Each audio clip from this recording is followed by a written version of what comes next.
Alana Kepner. I'm the education director at Marin Shakespeare Company, and my job is to oversee the educational programming that we put on. So that includes camps, classes. We have a teen tour that goes through Marin and the Bay Area, and also things like student matinees and preparing materials for audiences to really appreciate our plays. What's your goal with these students? Tell us about that. I think at the basic level, we want students to get engaged, and then of course we want them to develop an appreciation for Shakespeare, but also not just Shakespeare as a means to an end, but also Shakespeare in relationship to how they can appreciate other forms of theater and other forms of literature and the world around them. Now that we're moving into our awesome new space, we're hoping to offer some younger classes as well, and we have in the past. So we're hoping to be able to offer some 5 to 7 class and maybe even some younger classes and really get involved in more creative drama-oriented activities. Fantastic. We'll get to the new space in a minute. Yeah, okay. Don't you worry. Okay. Yeah, don't you worry. Let me ask you about Shakespeare. And how does Shakespeare serve to help you pursue these goals that you've got?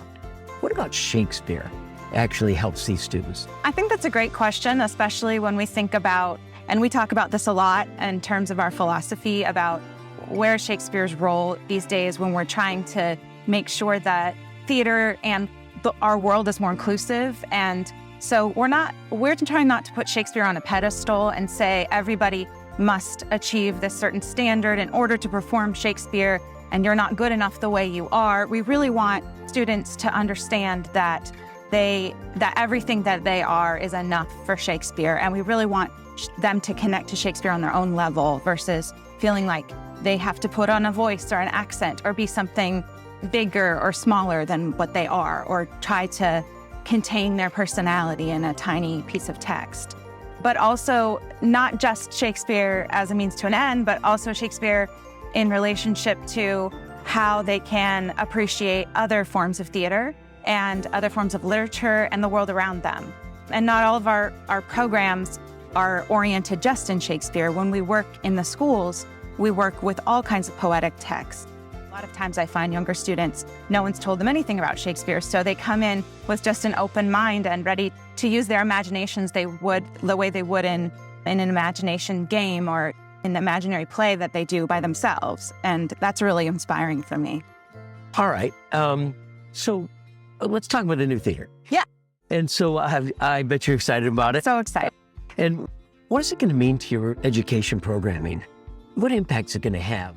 I've been very excited about our new space. So this space will allow us to put on a full range of classes, again, adding different age groups to that mix and expanding our offerings. So it's not just going to be about Shakespeare, but we want the education arm of the company to meet up with the social justice arm of the company so that we can do things like storytelling and connecting to your identity through theater. And that's really, it's going to be a valuable way to like golden thread that whole idea and philosophy of the company. I'm Lucy and I'm 12. I'm Lisa and I'm 10. Hey, how long have you guys been at? I think 3 years. Yeah. 3 years? Both of you? I think. Both start right at the same time. Yeah. Yeah. And was that really fun? And you've Yeah. been together the whole time. Yeah. And you're not in the same grade. No. No. But are you in acting classes together? And Yeah. together? The ones that are the same. Sometimes I do ones alone, but Yeah. Sometimes you're... Because sometimes, yeah. sometimes she doesn't want them. independent stuff. Yeah. Okay, cool. Is it fun being together though? Yeah. Well, Sometimes. sometimes. What productions have you been in? You've been Like at the Tempest. company? The Tempest. The Tempest. Lisa's been in like more than me. I was in. We were both in the Tempest. She was in Julius Caesar. And they're both in Twelfth Night Midsummer Night's Dream. and Romeo and Juliet. Wow. And didn't you do one more? But I forget. I think that's it. Is it hard? Is it hard to do? Well, unless you have like a monologue or big lines or something like Yeah, that. depends on how many lines you have. I guess. So the more lines you got, the harder it is. Yeah. Is that what it is? Kind of way. Oh, and do you guys like memorizing your lines? Sometimes. I don't know. No. It's kind of fun to practice with people. Yeah, it was like And do you practice with each other? Never. Never. Really? Never. But you're on stage together. So Yeah. yeah. what do you think's cool about it? I like the location. Yeah. It's pretty. And backstage. Yeah. I like when you go backstage. Like being backstage. You guys sometimes peek out at the audience Yeah. there.